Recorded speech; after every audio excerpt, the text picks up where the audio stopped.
Mortgage rates in Portland, Oregon held at some of the lowest levels we've seen so far in 2025, but one indicator shows that rates may be starting to creep back up. It's time to take a look at the very latest stats and trends in our local real estate market.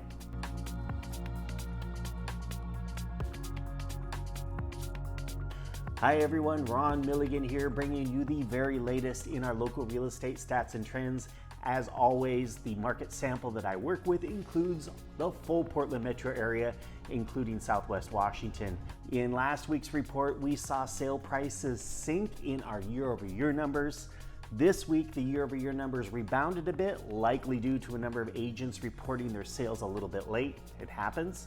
The average sale price so far for the month of October went from a negative of 1.2% back into positive territory, not by much, just by 0.5 or half a percentage point.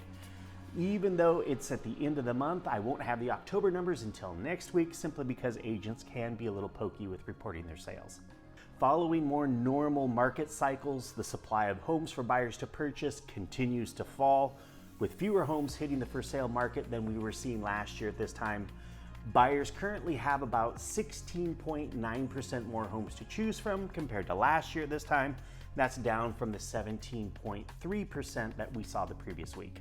Buyer demand also slid this week, which is to be expected at this time of year. I averaged out the number of new contracts agreed to by buyers and sellers over the past 4 weeks, and the demand is off last year's demand by about 2.3%.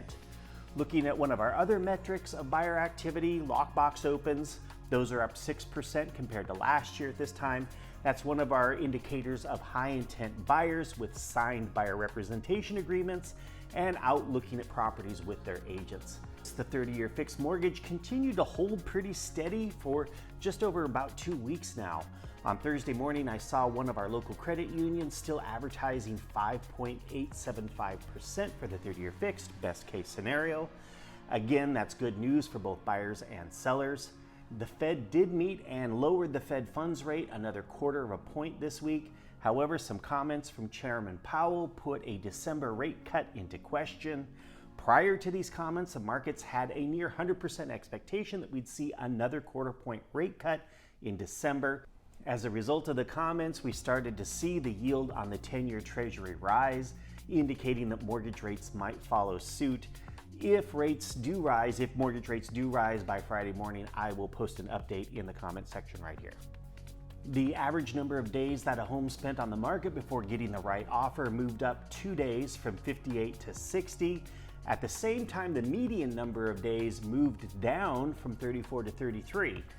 If we continue to see the average days on market increase while the median days on market stays the same or even starts to decrease, that could indicate that the homes that have spent a long time on the market already are starting to move. We'll see.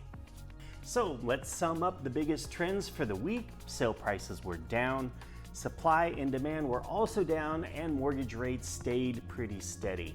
Thank you for joining me for this week's report. I hope that you got something informative out of it. If so, I'd really appreciate a like or even a subscribe if you haven't already. Have a fantastic weekend despite all of the rain that we are expecting, and I will see you right here next week.